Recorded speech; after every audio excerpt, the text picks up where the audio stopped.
33. We talk about grit and resilience and why you need it in this world. Come inside.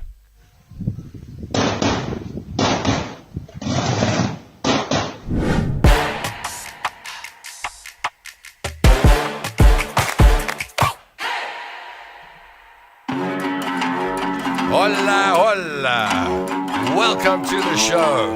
Thank you for joining me. I'm Tom London with you for the next 60 minutes. This is the Tom London Show number 33. We've done all sorts of things in the last 33 shows, and tonight we're doing something new. We're doing our very first interview on the show. Now, I know we've had some chats with people before, and I chatted with Stan Katz. Stan's a big friend of mine, so it was like chatting to a friend. This is the first interview we're doing on the show where I don't know the person, but I'm interested in the topic. So, thank you for pressing the play button, whether you join us live and you're part of the London gang or you're watching from anywhere in the world. This show goes live on LA time, 11 a.m., New York time, 2 p.m., London, 7 p.m., Paris, 8 p.m., Sydney, 6 o'clock in the morning, and in Johannesburg and Central Africa at 9 p.m. People get together, they sit around the fire, we sit on the couch, we get our favorite drink, we make friends in the comment section down below, we talk about life, we keep things real, and we just keep a foundation of kindness and tolerance that runs through the bottom of everything we do. And it makes for some worthwhile interaction, and that's what the show's about. It's about interacting. It's about interacting in the comment section down below the video. Your comments, I'll put them up on screen. They could be conversation starters. They could be points of view that change people's way of thinking. They could be comedic and make someone laugh, or they could be sympathetic or empathetic and make someone feel better. That's the power of words. The power of words is huge. And when you take the power of words and you transmit the power of words, in the old days through medium wave and FM transmitters, and we still do that. But now with online, we do it with data. It's still the same thing. We take the power of words and we amplify them, and the effect gets bigger. That's what all of this is about, in my opinion. Broadcasting and media and whatever else is used to disseminate words, music. When you take words and you put them into a space where they can propagate and grow and expand and fly through the universe, they become very powerful. So know that if you join the show live and you participate as a London Gang member, you got some power in this comment section. Your words can do all sorts of things. They can make people laugh, make people cry, make people want to belly dance, make people think of Miley Cyrus. Words are powerful. So we'll check on your words and how you strung them together in the comment section now, shall we? Shall we do that? Let's see who's first on the Tom London Show. By the way, tonight we're talking grit and resilience. We're talking to Candace Bester from Grit Grow. Candace is a specialist in the concept or the practice of having grit and resilience in order to survive this modern life we live, where most people function at some level of anxiety. And even if they're managing to get through every day, it can easily feel like you are weighed down and powerless. So we're going to address that issue, which I believe is a global issue tonight. And we're going to talk to Candace Bester. We're going to talk about grit and resilience and how to get it in your life. So I'm looking forward to that. I hope you stick around. Alistair Jameson says, good evening, London Gang. Hello, Alistair. David Batsoffen says, good evening all. Oh, and David Batsoffin's got a podcast. I'm going to give you the details in a little while. And I'll tell you where you can go watch it. I think it goes up online tomorrow at 8:30 in the morning. David's welcome to pop details down in the comment section down below. David and I had a chat on his podcast, and it's going out tomorrow morning. And I'm going to be the first person to press play and watch it because I really enjoyed the conversation with Dave. So if you want to watch it too, tomorrow, Friday morning. Is it Friday? I'm getting the I'm bad with details. I'll have to have a look at the message quickly and tell you, but I'll give you the details, don't worry. Patricia Anscott says, hi London gang. Tammy Singh says, greetings beautiful people. Shell Green over in Australia says, good morning all, or good evening all, says Shell. Karen Eva says, hello from Irene in Pretoria. Hello, Karen. One of the Schulenbergs is here. Gaynor Alice Benfield Schulenberg says, hello, Tom and the London gang. Lil Cook joins us out of, is it the UK, Lil? Evening all. Robert Bruce Naismith and LG OG. Hello, Tom. Maybe Candace can change your mind regarding Miley. Well, you put the question that you want me to ask Candace Bester, and I'll do that, okay? Can be any question you like, even if it's London time is 9 o'clock. Question mark. What does that mean? No, London time is 7 o'clock. Did I say 9 o'clock? Could have. Cheryl Verhan says, hello LGs and Mr. President. Benjamin Jones from Primrose is on board, says, how's it, awesome humans? How's it been? And over in Denmark, Henriette Cortez, hello dear Tom and LG, there's something missing on the couch. What? What's missing? Nothing's missing. I'm here. All right, here we go. Hey, Tom, our chat goes live tomorrow morning at 6:30. I'll send you the link tomorrow, but your audience can visit my YouTube channel. Look for David Batsoffen and watch while they have breakfast tomorrow. I can't put that whole message on the screen. So now I don't know if people know how to spell Batsoffen. It must have been a problem in your life at some point in time. Batzofin. Batsoffen. It's Wednesday here in Australia, in Oz. Now Tuesday evening for you. That's right. Have you been bike racing, Tom? No. I haven't been bike racing. Where do you get an idea like that from? I've never raced a bike oh, are you talking, is that some kind of joke about my pants being torn open or something? That's a fashion statement. Just expand on that, please, Shell. Have you been bike racing? Like, have I ever been, or have I just come from bike racing? What does that mean? Ulrika's on board. Hi. No, I've never raced bikes when I was younger. Maybe a 13-year-old. I used to race bikes with my brother in Selcourt Springs. We both had races. What bike did you have? We've got a few minutes to chat before we say hi to Candace. Do you remember the make of your first bicycle, or the bicycles you owned or loved as a kid? My first bicycle was a tricycle, and I don't remember the brand, but it had 3 wheels, and it went down steps like a 4x4 in a terrible accident. My parents told me that when I was very young, I went off the steps and careered down them, and there was a dent in my head for a little while, I think. I think that's why I became a broadcaster. I digress. My parents then, it became BMX fashion when the BMXs came in. And I think the top BMX at the time was a BMX called was it a Scorpion? Scorpion. It had chromoly everything. And only one kid in our primary school had one. That was the equivalent of coming to school in a Ferrari back then. You arrived on one of those chromoly Scorpion things. You were the man. Girls would crowd around the bicycle shed, waiting for you to arrive. And boys your age would be admirers of just what an incredible human being you were. Are those folks chromoly? Are you serious? My brother Greg and I asked my mom and dad for chromoly Scorpions, and they told us we had better chances of getting pregnant. Look, that was back in the 1980s. You could say stuff like that. No, you can't. Yeah, so we didn't get the Scorpions. My mom and dad took us to one of the bicycle shops in Springs, and we had to go to the budget aisle, and we got Avosets. Not quite Scorpions, but we had Avosets. One red, one blue. And we'd ride them on the BMX track that was made in the millie field at the end of our road. And then I progressed to racing bikes. There I used to race with my brother down the road. I don't know how I survived my childhood, how many stop streets we went through at 70 k's an hour, the two of us, without stopping, without looking.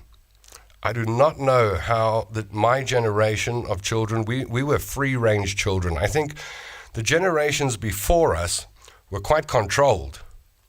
But by the time my generation came around, we were the kids of baby boomers. They just parented us like free-range chickens. And that was my experience of bicycles and BMXs. Yours? What did you have? Just before we're going to call Candace now. But let's see what you got to say. I do want to see what you got to say. How many cushions are usually on your couch? Okay. I knew someone was going to... I wanted to see who it was. Come here, Audrey. No more sleeping on the floor for you. You're promoted. You're back on the couch with me. Bike racing, torn jeans, Tommy. I thought that might be what was being alluded to there. These are expensive jeans. These are polo jeans or something.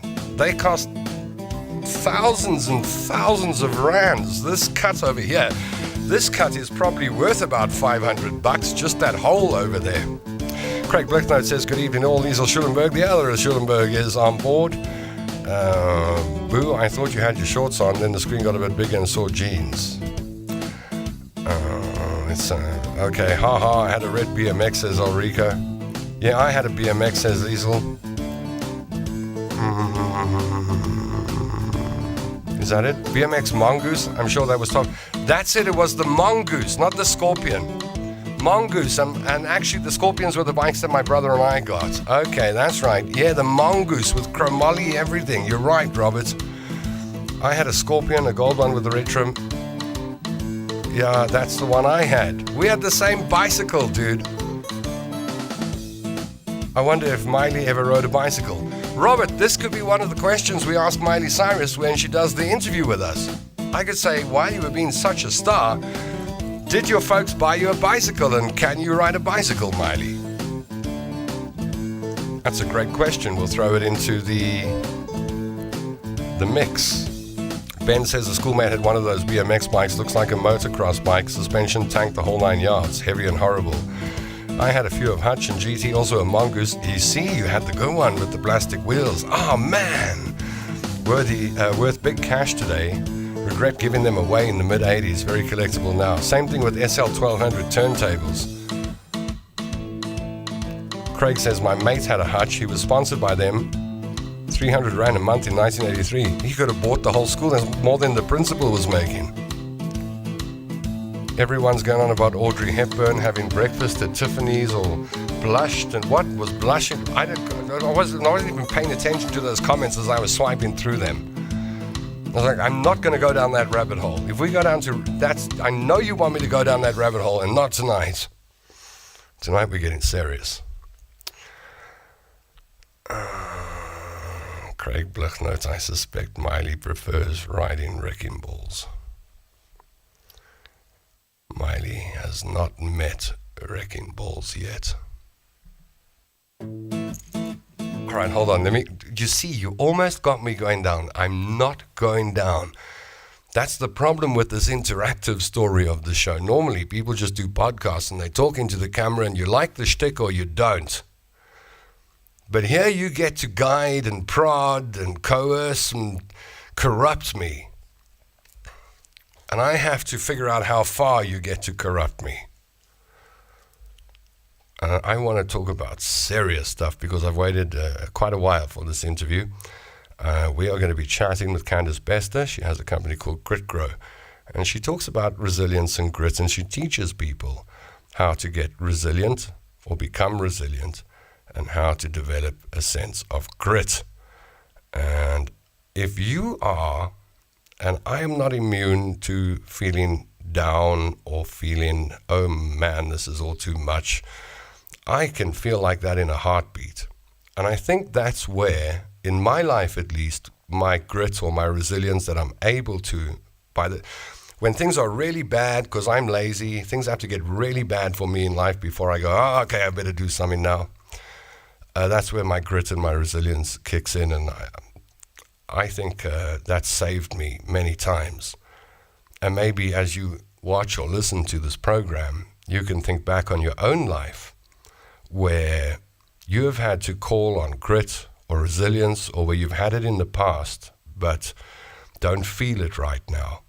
Perhaps then this is a good interview for us, just to remember that this is something we need to develop and cultivate and grow. And maybe part of who we are as the London gang is that we are tough, and we've got grit, and we're able to be resilient and ride the storms and ride the waves when times are good. As tough, tough enough for this life. And that's what I hope we're going to chat with Candace about. So, are you ready? If I can find Candace here. Hold on, where's Candace? All right, let's call Candace Bester. Let's video call. Shall we video call or audio call? Okay, your choice. Do you think we should video call or audio call Candace? Vuyo, how's it? Welcome back. Good to see you. This is dragging now. Should I video? Let's video call. Let's video call Candace Bester.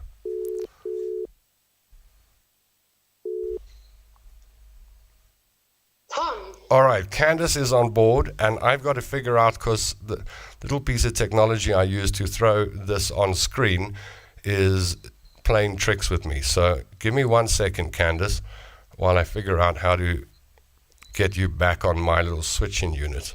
It will only take a second. Let's go there, and let's go there, and then we're good. Okay, you see, Howard Stern and Joe Rogan, they've got teams of people, and I've got myself. Candace I spoke to half an hour ago, and I still had a different top on. My hair was a mess. The first thing I did was apologize for how everything looked. And I'm a one-man team here. And now I'm the troubleshooter on the technical side as well. And every time I try and enlarge you to full screen, and this time it didn't. Okay, we're good. All right. Da-da-da-da-da-da-da! Candace Bester, ladies and gentlemen. How's it, Candace? How's it, Tom? Right, so do you know that you're the first person I'm interviewing on the show? You're making history tonight. That can't be true. I'm serious. I chatted to Stan Katz. He was the first one where we tested this technology, and Stan we chatted for most of a show. But Stan's one of my best friends, so it was like chatting to a friend. Okay, that's different. Radio. I can be a friend. Okay, cool. I like making friends with my guests, right? So we're friends. Now, you don't know the Miley Cyrus story, do you? I absolutely don't, but I saw the comments, so you're going to have to fill me in on that. All right, well, I'm going to interview Miley Cyrus. Like, for real? For real, I'm going to interview Miley Cyrus. How cool is that? Is that something you're manifesting, or is it something that's really going to happen? She doesn't know it yet. Yeah, and I got a 10-point plan, because I realize it's not like asking the neighbor for coffee. So I'm not unrealistic. I know it's going to take a lot. I'm going to have to be more creative and inventive than I've ever been in my life. But slowly, I've got these people called the London gang that watch the show on my side. And now we all want, and so it's going to be really cool. Miley Cyrus is coming out to South Africa, and then I'm going to go away with her to Londolozi. I only need her between Friday night and Monday morning, right? And then I'm going to expose her to, the sounds of Africa at night. I'm going to put loudspeakers next to the luxury tent and blare lion noises and fight them off in the dark.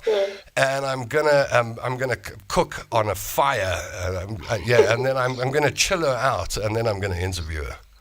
I mean, you won't even need to ask twice. She'll totally be there. You see? I mean, it's you, Tom. You see, all that needs to happen is for her to watch one of these little videos that we do from Veltervreden Park here in South Africa, which is a lot like Hidden Hills, California, anyway. 100%. So that's the Miley Cyrus story. And the funny thing is, you said, let's be friends. That's the first question that I'm going to be asking her, and everybody knows that. I think you and I should be friends. So I'm glad you have done this, because the very first guest I got on the show, we're now friends. Cool. We're setting the stage. You do not know what you've got yourself into. But anyway, Candace, let's talk about grit for a moment. And I'll look at the comments and what people are asking and questions and comments in a little while.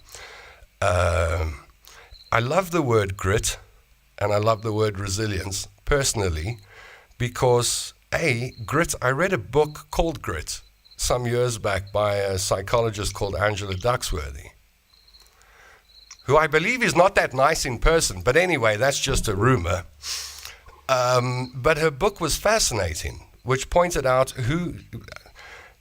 let me rewind. Entrance exams for universities, for Air Force, for school, whatever, are there to determine who's going to fail and who's going to succeed. Before you even go, that's what an entrance exam is all about. However, entrance exams are notoriously unreliable at picking who is actually going to succeed when they enroll at medical school, because what's happening nowadays in South African medical schools is it's not the children who have the straight A's that come from the very expensive private schools who are becoming the best doctors.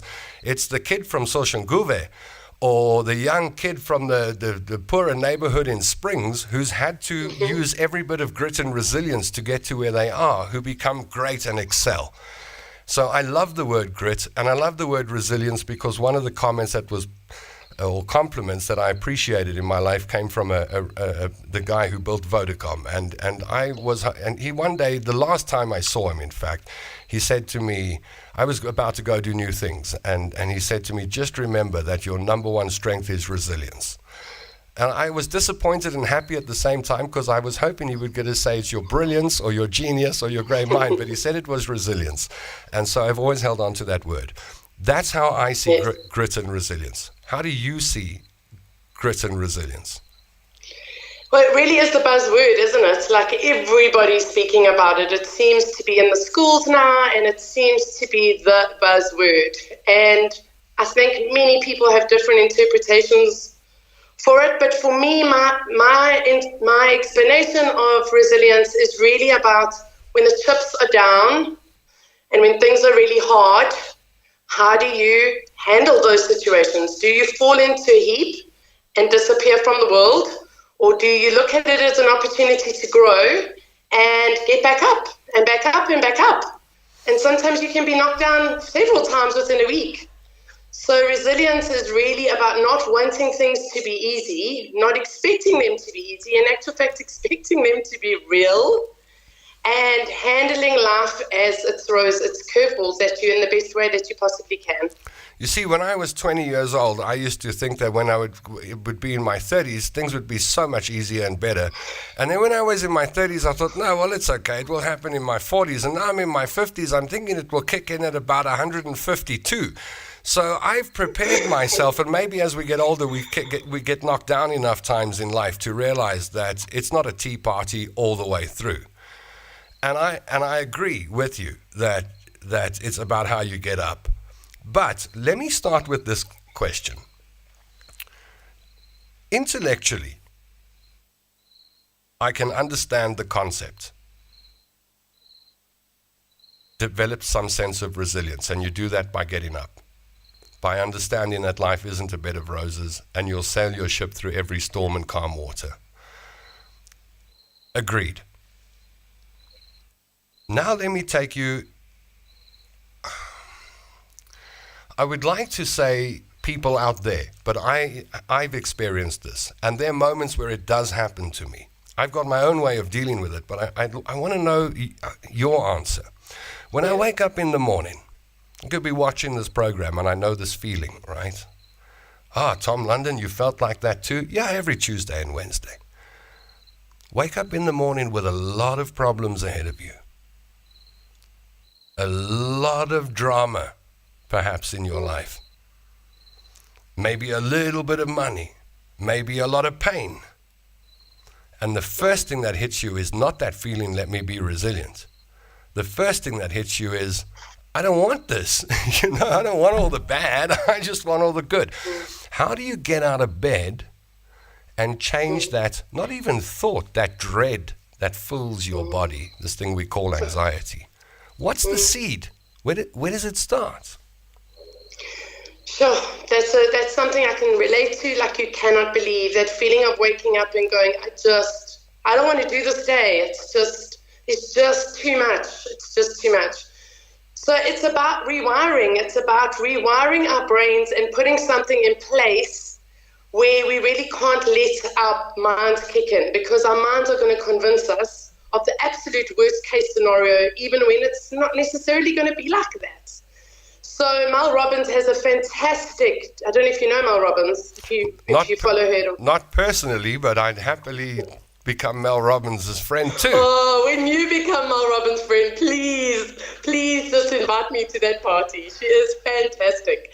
So Mel Robbins has a 5, 4, 3, 2, 1 that she does. And literally you open up your eyes, the alarm's going off, and you go 5, 4, 3, 2, 1, and you stand up. And you go and you switch off your alarm, and there's no version of this where you get back into bed, because it's in the bed and in that space where you are in stillness and quiet, where you are going to start playing out the dread and the worst case scenarios, which is going to make you feel terrible, which is going to make you not want to get out of bed. All right, because hold on. So when you're lying there and you go, oh no, oh no, oh no, oh no. All right. You should then. Your next thing you should do is what? 5, 4, 3, 2, 1. Up. I'm up. Get up. Is that right? 5, 100%. Put your phone in another room when the alarm goes off. Don't put it next to your bed. Don't allow it. You've got to get up to go switch off that alarm. And then the one commitment you make to yourself is, I'm not getting back into bed, because now you're out of that space where you would normally spend that time dreading. You've already taken the first step to, I'm taking charge of my day. I'm not going to let my day control me. Oh, man, you're talking to me now, because my favorite place in the world is my bed. Like, good times or bad, my bed is like a magnet. I love my bed. Some people don't. They get up in the morning and they just, as soon as their eyes open. But some people are like, oh, I like it here. That's me. Yeah, but it's, and they call it a comfort zone, but honestly, is it a comfort zone? It's an uncomfort zone. You're feeling dreadful. Get out of there, rather. So you're saying that's dangerous? Yes. So is it really that comfortable? Like, for me, comfort is when I'm inside, okay, like when I'm feeling calm, excited, anticipating good things to happen. That's a comfortable space to be for me, and I'd want to stay in that space. But why are we staying in a space where we're feeling horrible, we're feeling dread, and we don't want to do the day? Why are we staying there? Because we've labeled it a comfort zone. It's not a comfort zone, it's an uncomfort zone. Wow. Okay. So I get out of the bed, I go 5, 4, 3, 2, 1. And I jump out of the bed and I go, okay, hit that alarm button over there. Right, that's it. That's that thing that I was feeling. And then what? And then you go to the kitchen and you drink a glass of water, because your body has not been hydrated for the whole night. So while you're drinking that glass of water, Tom, you fight. That's hard for me. Now, your brain is going to tell you every single reason why you need to get back into bed. That is so hard. That is, I don't know whether other people have this problem. Maybe it's just me. I got a problem. It's not that I don't like water, just to drink water. I don't know what it is. I love Coca-Cola, and I know I don't drink too much of it, and I'm probably dehydrated most of the day. I know that. But to go and get a glass of water, it's just not in my... I don't know. I had a girlfriend for 3 weeks about 2 months ago. And the really nice thing, I'm serious, I'm not even joking. And the really nice thing about that relationship was that 3 times a day, she would bring me a glass of water. Out of all my girlfriends that I've had in this life, she was the only one that could see that this old man is dehydrated. Let me hydrate this old bugger. Otherwise, he might die on me. She was young, you see. So, all right, so what? So, serious, go get... Go get water. Yeah. So I'm hoping that we can speak a little bit about self-love later, but when you are drinking a lot of Coke and you know for a fact that it's not healthy, you're not really taking care of yourself, Tom, and that's the opposite of self-love. So no judgment here. Did you We're know? going to teach you how to love yourself more. Did you know that a doctor actually invented this? A doctor. Oh goodness! Now you're going to tell me. Dr. Pemberton, wasn't it? Yes. A doctor. This is a doctor's. Yeah. Doctors like all the other stuff doctors have given us. And that they also use it to clean off an accident scene, crime scene. Oh, it's wonderful. On the road. You should see how it rusts metal and nice corrodes and things. Oh, that's good stuff. No judgment. All right, so I mean, I'm poking fun, but the deeper question is, why a glass of water? Why not a cup of coffee or tea or something? Okay, well, you can have the coffee next. It's just that you don't know it yet, but your body's really needing it. So when you're loving yourself, it's dehydrated. You have not had water for at least 8 hours, and you're saying, okay, I'm going to take care of myself. That's the message you're putting out there. You know, I came across a concept not so long ago called self-parenting, and we look after our children so well, we need to start looking after ourselves like that. And that starts with drinking a glass of water first thing in the morning, I'm afraid. All right, I can do that. It's not like I can't. There is a glass, there is water. I have legs and hands. I can. Fantastic. So listen, I'm not even joking. Tomorrow morning when I wake up, the first thing I'm going to do is I'm going to go 5, 4, 3, 2, 1, and I'm going to jump out of bed and I'm going to run and I'm going to get a glass of water. I'm going to do this. I promise you I'm going to do it. Good. Then what? Yay. Then what?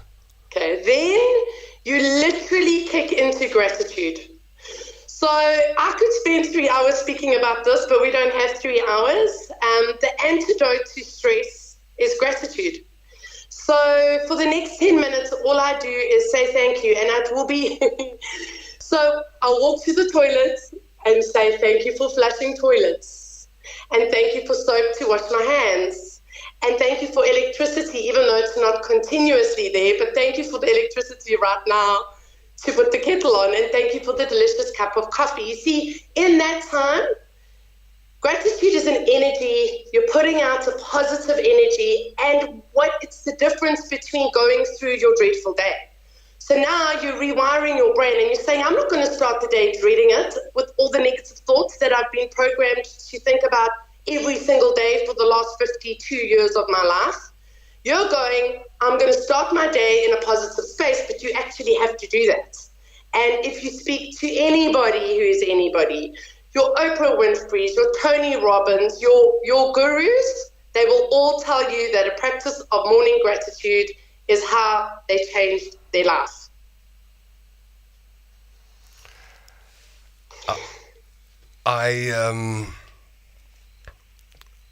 I've got a question. I've got a question. But okay. as you were talking and I was listening, I was going right. I want to ask you this question, but it's not the right point in the interview. It should be asked a little later after we've explored this a little more. But I will bring this up now, seeing that we're going down this road. Yes. This practice of gratitude, which I agree with, and I've got better at it later on, very late in my life, to feel grateful for the food I ate tonight, and that I got through a day with a meal, or that I'm safe tonight, or everyone I love is still alive today. You know, these kind of things I do. I remind myself every day. And I know a lot of people, a lot of my friends are also talking about. So this is something that I think there's a pull towards it. If you're a human being, it's not really a motivation. It's a pull. There's some kind of pull that says you need to be grateful for what you've got in life if you want to feel grateful and good. So I agree, 100%. Do you think that as we've become less religious or observant in the Western world, that's why we got lost and we're looking for some place or some practice to be grateful, because if you think about, well, I know a little bit about a lot of religions, but I grew up a young Christian, and all the hymns were about being grateful. All those religious sermons were about being grateful. I mean, I don't know, maybe religion played such a great role in people's psychology back then that gratitude was known by our grandparents. But somewhere along the line, we lost the way of how to feel grateful. I don't know. It's my thought. Yeah. I'm not sure if it's linked to religion, because I was also raised in a very staunch religion. And yes, I agree with you. The songs are gratitude and all that kind of thing. But I think there's also a big difference between just going through the motions of saying thank you and actually feeling it. So you can be told it, but until you actually experience how life-changing it is, it's going to start to become a way of life. It's not something you do, it's you live it. So there's a difference. There's a difference between parrot fashion gratitude and deep gratitude. How do you get to deep gratitude if all you know is parrot fashion gratitude? So you start with the little things. So people think it's the big things, like the house and the car and the bank accounts, and they actually don't realize it's the little things. It's the conversation you have with your child on the way to school, which you would normally have skipped over, and now you get to work and you're like feeling full from the inside because you've absorbed that time, which you would normally not have even noticed. And that feeling of full is what the gratitude is. For me, it's the difference between a lack mindset and an abundance mindset. You know, we have been raised with a lack mindset, a scarcity mindset, that it's just never enough. And we're looking for what's missing, and we'll always find what's missing. But how does that feel? It feels empty. It feels unfulfilled. It feels the opposite of joyful. Sure. So the minute you start to really start to take in those little moments and you can feel the fullness in your body, you can literally be like, there's nothing missing in my life. Nothing needs to change right now. And that feeling of being blessed, those troubles that come your way, they don't even land. Those curveballs are just little bumps in the road when you're noticing all that's going right every single day. We can talk for 3 hours, by the way. Did you know that? I'm the executive producer of the show. It's a 1-hour show, but if you want, we can talk all night. When you said we could do 20 minutes to half an hour, I was like, you haven't spoken to me before, have you? Listen, one of the number one reasons these beautiful women I've dated in the past have left me is lack of sleep. Oh, okay. So you've learned your lesson then? No, I haven't. That's why I'm single at the moment. Robert Bruce Naismith says, power, okay, here we go. Power words to replace negative or neutral words is a great way to show grit and resilience when replaces if, for example. Okay, I get it.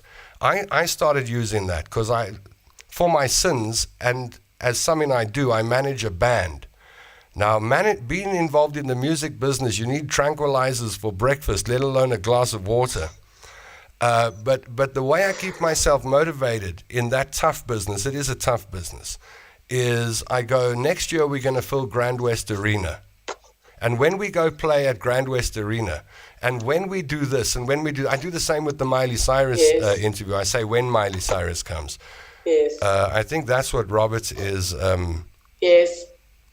pointing towards. Yeah, I'm just trying to understand why there's a question mark there. Power words to replace negativity or neutral words is a great way to show grit and resilience. When replaces it, I think he was endorsing it. I don't think he was questioning. Right. Let's see, what else have we got here? There are lots of comments coming through. Robert also, let's stay with Robert. Think, plan, implicate, modify, implement. Autocorrect. It's like reading a different language half the time. Think, plan, implement, modify, and never give up. There's his process. Tammy Singh says, I manifest good thoughts. Henrietta Cortez over in Denmark says, grit and resilience got me to the age of 55. 3 titles, a couple more languages, and a world of experiences. Believe me, I have some life story, like most have. Now I dig in the grit to find the resilience to understand the world today and keep the hope up to maintain, or maybe rather refined my resilience. And I can identify with that because 10 years ago, I was so tired of having to be resilient that I said, I'm going to just do easy stuff now. And I spent 10 years just doing easy stuff. But a deep dissatisfaction grew because I know I can do more, right? But I understand what Henriette is saying, that I had to refine my resilience. Do you think this is a common experience? Sounds like it is really a choice, and I think that eventually life is going to come along, and yes, if you're not living, like you said, a deep sense of regret, a deep sense of something missing, to the point of, I mean, some people do, they just go their entire life living in that space but not really feeling like they accomplished what they've been set out to do. But I kind of feel like resilience isn't a choice. I feel like those things come to you to grow you, to put you on your life path. So if you had a 10-year break from the hard stuff, can you show me how to do that? You just stop aiming high.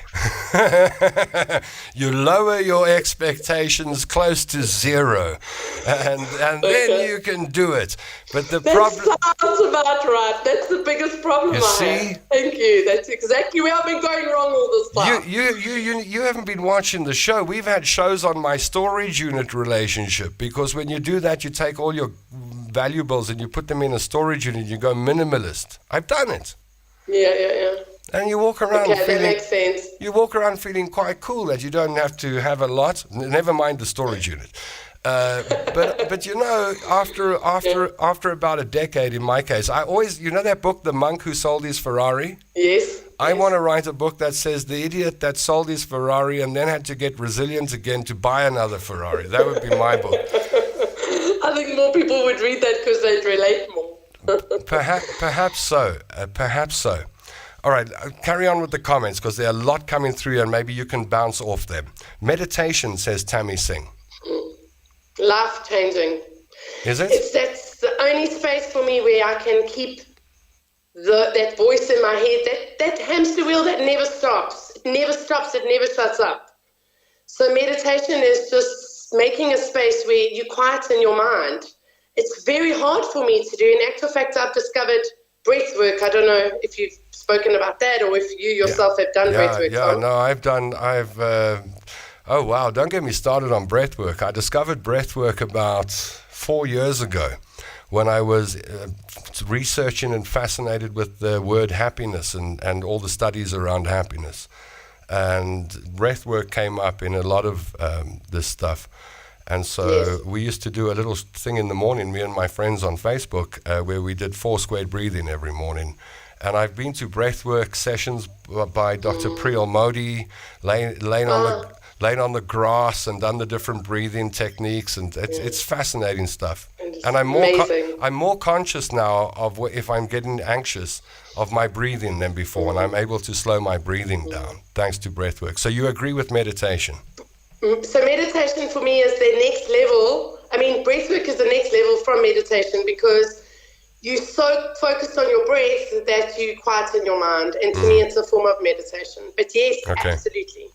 Benjamin Jones threw a couple of sentences here, double negatives. Please don't forget, rather, please remember. Just emphasizing and reinforcing that idea that your words are quite powerful. How powerful are words, in your opinion? Oh, my word, I have to tell you about the experiment that I did with words for my kids. Tell us about the experiment with words you did with your kids. I want to know. I cooked a big giant pot of rice. Yeah. And I even went to the glass factory and bought 2 big glass containers and shared the rice between the 2 glass containers and put them in the same lighting in the kitchen, but on different sides of the kitchen. And the one we labeled the hate jar, and the other one we labeled the love jar. And every day we had to go in and speak love words to the love jar. Oh, we're so proud of you. We love you. This is cooked rice, by the way. It's not even a living thing. Yes. And then the hate jar, you're going to amount to nothing. You're so lazy. It was so uncomfortable for me. Within 7 days, the hate jar turned black. And the love jar never went black. Weeks afterwards, it did not get That mold sounds in it, impossible. ever. I've got photos, I'll send them to you. That sounds impossible. So it really is. Our words are an energy. They go out in an energy. It's not a word, it's an energy. Hold I mean, on, you've heard about plants. Hold on. The hate words made the rice in the hate jar. The whole thing went just off, rotten. And the love Mold. jar Never went rotten. Never ever went off. Do you swear on your life? I swear on my 3 children's lives. My goodness. Okay, now I believe you. No mother would say that unless she was sure. So I promise you, when people say things, they don't realize you can say sorry, but it's already gone in. You can't take that stuff back. And the words that we say are so powerful, but also the thoughts that we have are also just as much of an energy. Sure. Yeah, so we really need to stop when we're triggered before we say stuff we can't take back. Oh, man, you know, at the age of 50, I realized I had to unlearn 50 years, a lot.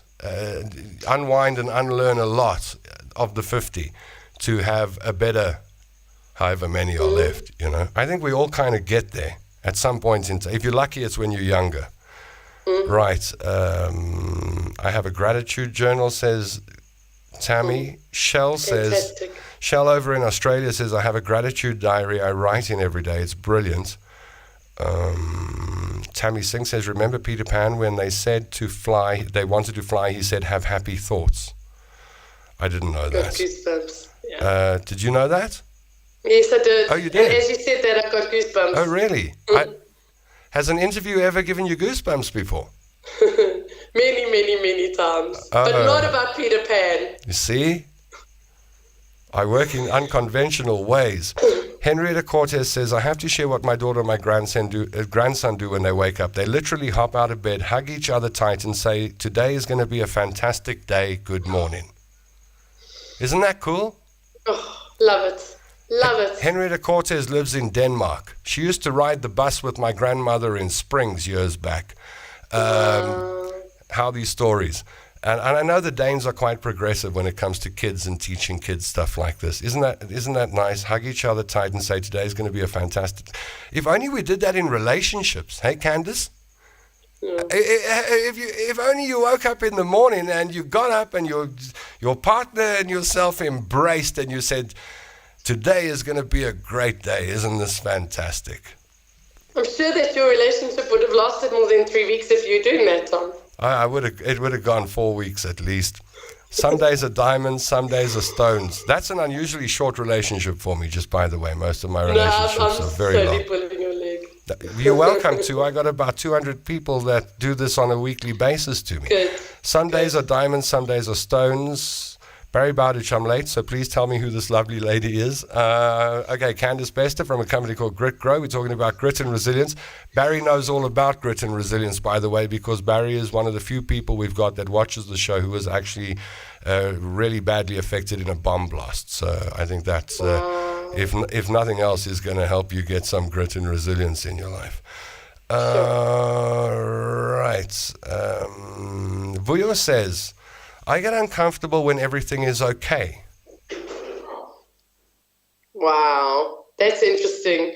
Brene Brown speaks about foreboding joy. It's that feeling of standing above your kids' beds when they're sleeping and you look at them and you go, God, please don't let anything bad happen to them. So it's like we predict things, something bad has to happen. So instead of just enjoying the good times and really enjoying them, we're like, this isn't going to last. It's not going to last.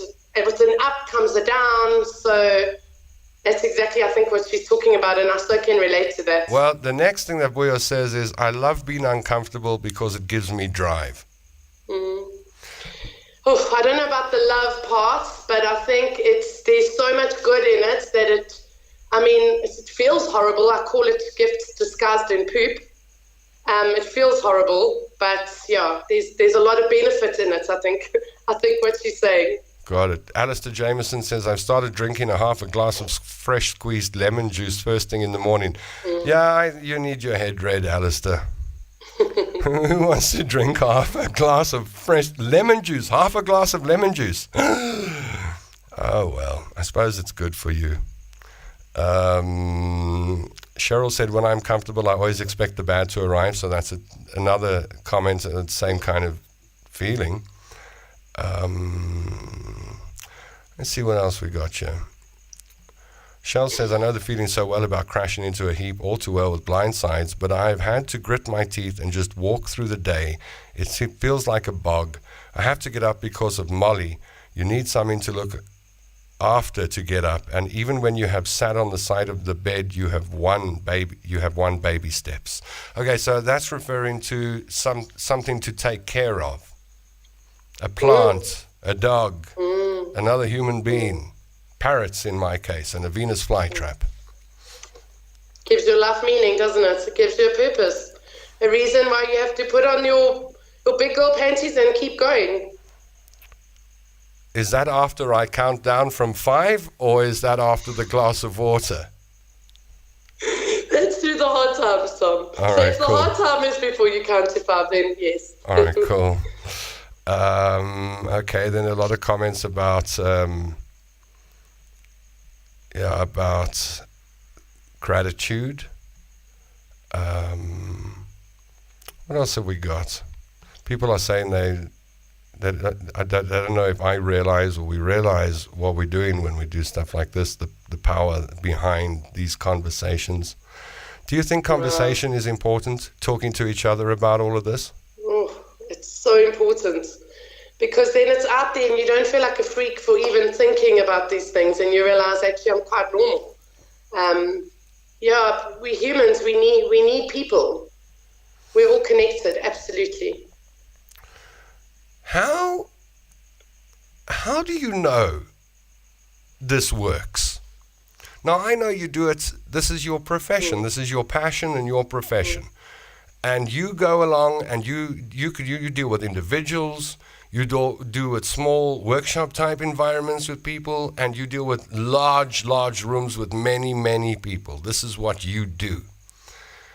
I'm sure, being in the business you're in, you're results driven. You look like a results driven person to me. I really am. How do you know that what you're doing is working? So for myself or for other people? Well, for other people. Yeah. So I have this saying that says, if you work, it works. So a lot of the work that I do is half the work that I do is about getting people on board, first of all, and making sure that this is something that they want to do, removing all the blocks. But once they do, they see the results really quickly. And I do believe that unless you see the personal benefit for yourself, you're not going to be motivated to continue. Sure. And they'll wake up 2-3 days later, and the first thing is, I feel so different. Their shoulders are back. They don't feel so bogged down. The sky's a little bit bluer, and they're feeling different. And that's how I know it's working. And then they come back, and they look different. And then obviously the testimonials that they send and that kind of thing, yeah. How did you get on this path? What got you on this path? Yeah. So 15 years ago, I did a weekend, a personal development weekend, and it really was the biggest aha weekend I've ever had, where I literally walked out and I looked at the world through different eyes. And ever since then, personal development has been my drug. And I notice when something isn't working, I find a way to change it, and then I reap the rewards very quickly. And so I don't watch TV, I don't read novels. I am actually addicted to personal development. So the books I read are all personal development books, watching podcasts. And I've seen how it's changed my life. Even 3 years ago, Tom, I really am a different human. I do things today where I go, I would never have even done that 3 years ago, like I do it now. So it's because it has enhanced my life so drastically that I keep doing it, and then when other people do it, it's just how we spread this love. When I started in broadcasting in 1995, I was 23 years old. And the second radio station, the first one I only worked at for 2 weeks, and then I went to work for another radio station. And the second radio station, I had a 4-hour show. Half was music, half was interviews. And it was in 1995 when everyone was coming to the country, and they didn't know that Canny FM was any different to Talk Radio 702. So I'd get the big guests too. And I interviewed business leaders and rock stars and all sorts of people and authors, etc. at a very young age. I didn't appreciate it back then, but looking back, I'm wow. And I would constantly get my producers, at that time it was called motivational speakers, back in 95. Tom, there's this motivational speaker, there's that motivational speaker, there's that, and I didn't want to speak to motivational speakers, I didn't want to speak to psychics, I didn't want to do all of that stuff. I'd done it a few times, I was like, nah. And then one day my producer Craig said to me, I got this guy coming in, he's a motivational speaker and you've got to interview him. And I said, I told you I don't want any motivational speakers. And he said, no, this guy you want to interview. Now I'm trying to, for the life of me, remember his name. This is 1995. I can't help thinking his first name was Howard. Anyway, I'll tell you his story briefly. He rode a motorcycle into a petrol tanker or something, and he burned himself from head to toe, and he burned his fingers off his hands, so he had like crab fingers. Prosthetics. No, his own hands, but they were like crab hands. And then he had skin grafts over his whole body. Anyway, he recovered from that, and he became the first man with his hands to get a private pilot's license. And one day he was taking some friends off for a flight, and there was ice on the wings, and the plane dropped, and everyone got out except him. And then he became paralyzed. So he was a motivational speaker, and I do hope I remember his name before the interview ends. But anyway, he was famous, and I think he was one of the people that Anthony Robbins looked up to. So obviously he was someone that, people held him in high esteem. And he came into the studio, and he said to me, hi. I said, hi. He said, tell me about the interview. I said, we can do it two ways. I can do a PR or publicity interview because you're out here to promo whatever it is. I could do a standard one of those. Or we can go deep, like I can get under your skin. And I'll never forget what he said. He said, shoot from the hip, Tom, shoot from the hip. And I waited for my moment that I could shoot from the hip. And at one point he said, I never have a bad day. And I thought, that's my moment. I'm going to zap this guy. Because there's no way. Okay? So I say to him, hold on. You do not have bad days? He said, I don't have bad days. You don't have bad days? He said, I don't have bad days. I said, I've got all my fingers and toes. I really pushed it. I said, I've got all my fingers and toes. My face is not a patchwork quilt of skin grafts, and my legs work. And I get up in the mornings and I look in the mirror sometimes and it's already a bad day. How can you tell me you don't have bad days? And you know what he said?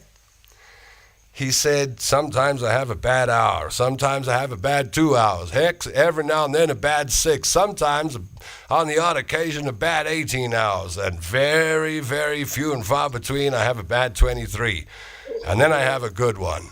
I will never have a bad day. And I thought, well, you got me, mate.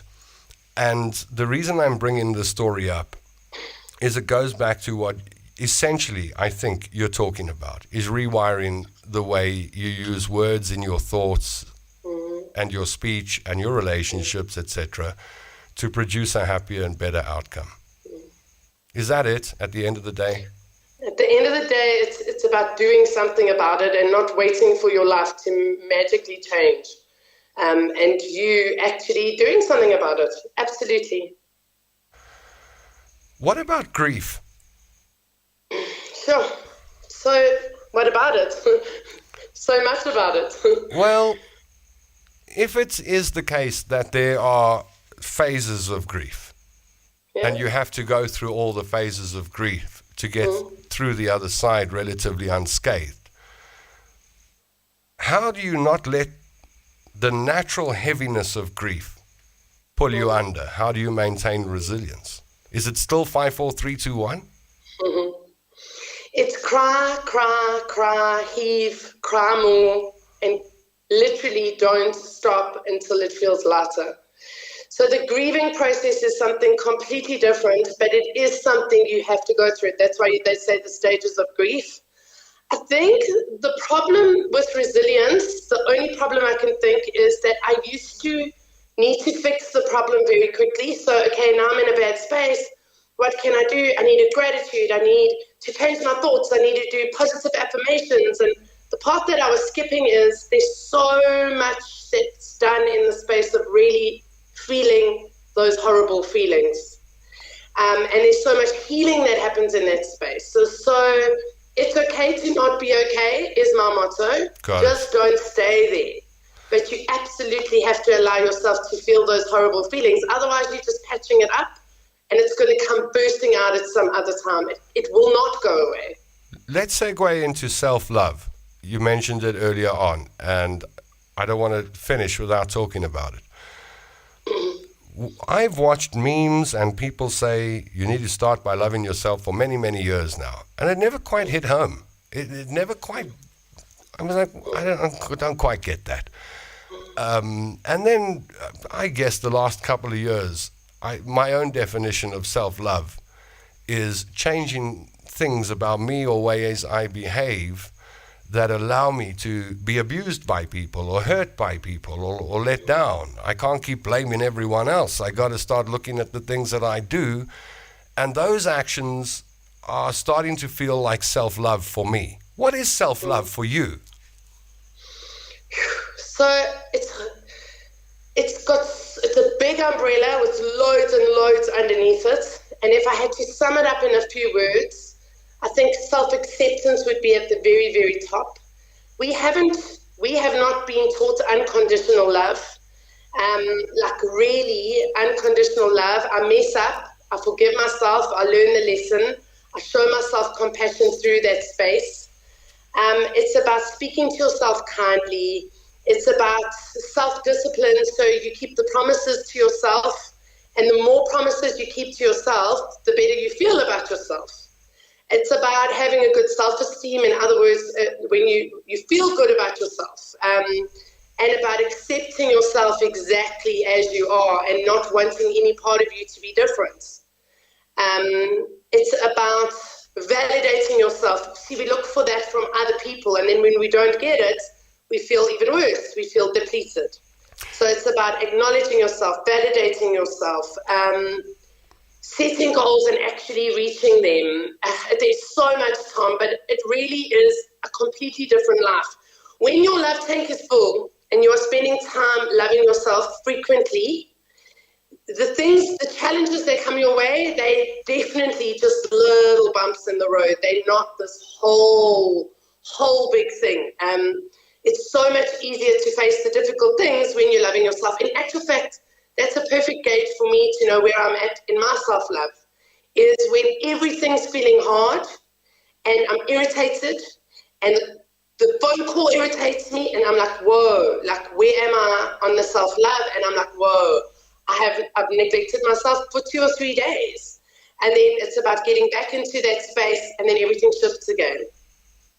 So, I mean, I don't know if you know the longest study ever that was done through Harvard was 75 years. And on the men, the Boston men?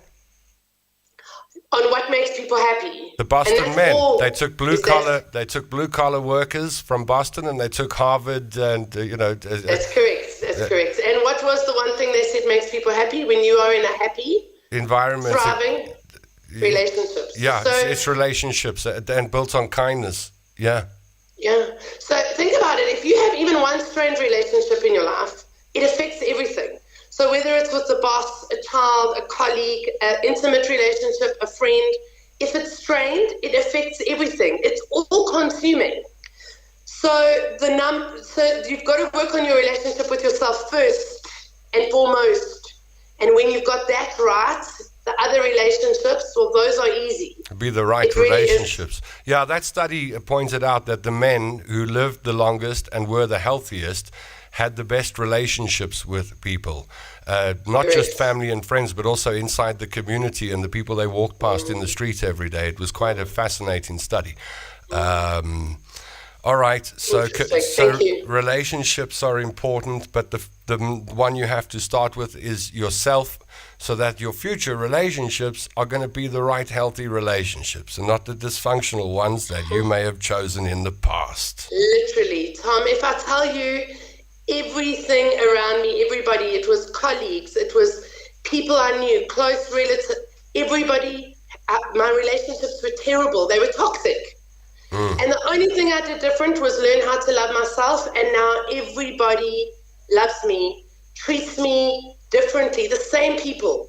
They haven't changed. I changed. I agree. And that's a lesson I've learned in my life. You decide how people are going to treat you. You actually have the choice. I love that. Okay, I could speak to you for 3 hours, but I suppose you got to get to bed at some point in time. I got to get to bed at some point in time. I love going to bed, so I don't need an excuse for that. But tell me a bit about your business, Candace. People that are watching this video, what does your business do? And then where can people take a look and see what you do? Fantastic. So everything is grit-grow. So Facebook is email address, info@grit-grow, website www.grit-grow, and it's all .co.za because obviously we're in South Africa. And yes, so I'm in the I started off in the teacher space. I'm training and teaching teachers how to love themselves, which has had a big impact on their children that they teach. And then I branched out into the corporate space. And my absolute heart is in still the children's space. I really think we mustn't make life easy for kids. We need to just equip them so that they too can have resilience. That's right. Now, is there anything I've left out that you feel is important to put into this chat? I think you've covered it. Thank you, Tom. It's been great. Well, you've had goosebumps. And there's nothing left to chat about, so I'll call that a successful first interview. And we're friends. How cool is that? Yay. I'm excited. Thank you. So here we go. Vuyo says, tonight is definitely a good night. I just read you some of the comments as we say goodbye to each other this evening. Wake up every morning with a happy song, says Tammy Singh. I do that. Candace is brilliant. I'll change my morning routine and see how well it works, says Rob. Yeah, tomorrow I'll do 5, 4, 3, 2, 1 tomorrow. Alistair says, I set goals every day. I get up and I have a cup of coffee. I take my tools to the workshop, take out the hammer, smash something. A dentist said that to me once. When she said, how are you? I said, I'm depressed. She said, you can't be depressed if your hands are busy. I thought, how does a dentist know all this stuff? The way you can start to love yourself is give yourself a foot spa, for example, says Shell. Treat yourself to your favorite meal. It doesn't have to be expensive. And Tammy Singh says, good night, people. Candace, listen, thank you so much. What a nice conversation. And so I'm really glad you're the first guest on the Tom London Show. Thank you, Tom. Thank you for your time. And I've loved it probably a bit more than you. You think so? I think so. Really? I still got it. 15 years after leaving Talk Radio, I still got it. Are you telling me I'm still in the groove? Totally in the groove. Cool. Well, thank you so much. You did see me an hour and a bit ago, looking completely different and behaving quite morbid. So you've now seen both sides. Not many people do. All right, Candace. Thank you, and a good night to you. Thanks, guys. We'll catch up with you again. Yay! I'd love that. Cool. Thanks. Take care now. That's Candace Bester. Candace is the owner of a company called Grit Grow, GRIT-GROW. And you can go check her out on her various online properties. Oh, come on, another 10 minutes, says Ben Jones. Yeah, I'll do another 10 minutes if you press the like, the heart, and the ha-ha button. If you press the like and the heart and the ha-ha button, I will do 10 more minutes. For sure I will. If you let me have a smoke. Because normally by now the show's finished and I've already had a smoke. So if you let me have a smoke, I'll do another 10 minutes. Oh, jeez. I don't know. Maybe people don't want 10 minutes. Maybe it's just 1 or 2 people saying 10 minutes and then other people are suffering because of it. I don't know. Then people say,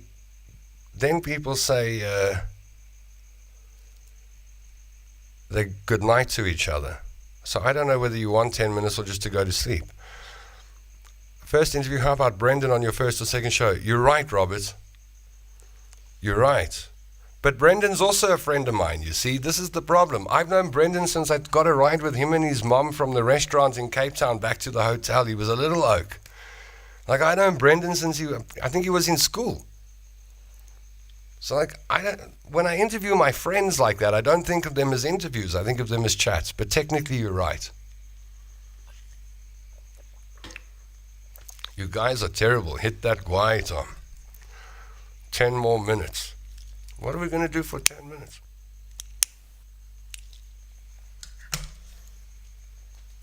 I don't know what we're going to do for 10 minutes. Is this even mildly entertaining to people? We can put Bad Bad Baby on and encourage Tammy Singh to come out of her hole. Saying goodnight to everybody. Oh, she's actually asking for 10 minutes now. That's cool. What's happening with the Christmas shows? All right, let's talk about the Christmas shows. Firstly, I grew up very lucky to have Danish grandparents on my mom's side. And the Danes celebrate Jule Aften, Christmas Eve. And they don't do very much on Christmas Day. But my dad's side of the family were 1820 settler stock. And they did Christmas Day. The British kind of thing, I suppose. And so I'd have 2 Christmases every year. It was fantastic. But the Christmas I loved was the Danish Christmas because of so much ritual attached to it. There was a process. At around 6 o'clock, you got all the presents together at your house. And you loaded the car, and everyone put better clothes on for a day, maybe a tie, maybe some aftershave from your dad, and then you drive the 1.2 kilometers to your grandparents' house, and they'd be there waiting for you, in their smart clothes, maybe a tie, made up, looking good, and you would welcome each other. A proper welcome, even though that you're family and you've known each other for generations. You would welcome each other like first-time friends. Welkom. Velkommen, I think in Danish. My Danish is horrid. And then you would go inside and you would have a drink and some snacks, maybe some smørrebrød. And you're counting down to the moment that you're going to go into the room with the Christmas tree and the table laid out, because you can't see it until you're invited into the room. You have to be in another room. And then, only when the lady of the house says it's time to proceed into the room with the table and the Christmas tree, do you see it for the very first time. And a Danish Christmas table is laid out beautifully. The proper silverware is brought out, and the nice tablecloths and the candles and the pine needles to burn over the flames to give it that nice smell, and the little pork pigs in front of every plate. Not pork pigs. What are they called? What's that stuff called? It's made out of marzipan pigs. Little marzipan pigs in front of every plate. And then it's time to get your food. So maybe we'll do this. Listen to this and tell me what you think. Then it's time to get your food. So first you do the chatting and a little something to drink and snacks. And it's a very nice, warm feeling. The Danes call it hygge. It's a warm feeling that's cultivated. And then you go into the room with the table and the Christmas tree. And then you start eating. And you'll eat meals like food like duck, pork, vegetables, potatoes, rice gravy, and some Danish side dishes, cork salad. But before anybody touches a plate in the Danish tradition, You see, as I tell this story, I realize how complicated my brain must be, because this is part of my experience growing up. You cannot just, if you sit at a Danish table at an night like this, Christmas Eve, you can't just take your plate to the table and then just start digging in. That will be frowned upon and someone will tell you to stop. You also can't overload your plate, because that is seen as bad manners too. So you got to watch your portion control on Christmas Eve. Because the whole point is not to be a glutton, not to push in front of anyone else, not to start eating first and gobble. It's all quite ordered and measured.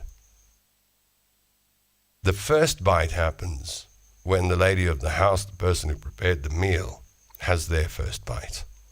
And then you start eating. But you barely get the first bite down when the first speech has to happen. And that's the man of the house. I don't know how things work now with this gender fluid world we live in. It would be the them stands up and then the they stood up. But anyway, in my days it was the man and the woman. Then the man stands up. And the man welcomes everyone to Christmas. And part of the tradition is to mention family and friends that are far away who aren't with you. And then to mention the people who have left this world, who have died, who have passed on. And acknowledge them too. It's normally at that time that everyone starts crying. And a voice at the back of your head says, you haven't even had one bite of food yet, and look what's happened. But you get that out the way, so to speak. And then you sit down and you enjoy a real meal together with lots of laughter and happiness and conversation and fun. And from there you sing Christmas carols. You stand around the tree and hold hands as a family or friends. And you sing Christmas carols. And then after you sing Christmas carols, Father Christmas, if there are kids around, arrives and brings us another sack of presents. And then after that, you all sit down with another glass of wine or whiskey. The Danes can drink, so there's alcohol involved in all of this, right? You sit down after a whole production and you unwrap presents together and you sit and chat. And that was a Danish Christmas in South Africa, as I experienced it with my Danish grandparents. And I've missed that because my family live all over the world. You know, I've got family in Abu Dhabi, in Thailand, in South Africa, in different parts of South Africa, far away. So I don't live around my family anymore. So I haven't had a proper Danish Christmas for many years now. And I'm itching for another one. And I'm wondering, should we do that on Christmas Eve? Would you like to do a Danish Christmas with me? And we'll run through the rituals and we'll have the carols and we'll eat together and we'll acknowledge together and we'll be thankful together. Would you like that? And anybody and everybody's welcome.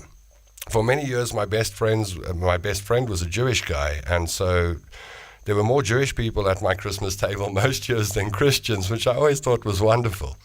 So you can be any religion, any persuasion, doesn't matter who you are, doesn't matter how old you are, what skin tone you have, where you come from, rich, poor, doesn't matter.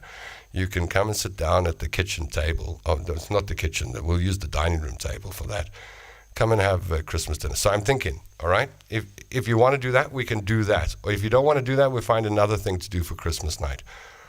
Okay, my family too, Tom, 1820 settlers, Cawood family. Yeah, they came to East London. What do you call it? King Williamstown.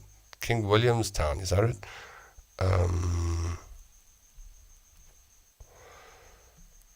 It's a sentimental, quiet process, not the loud, lovely Christmas the 25th. That's right. I'm just reading through comments now.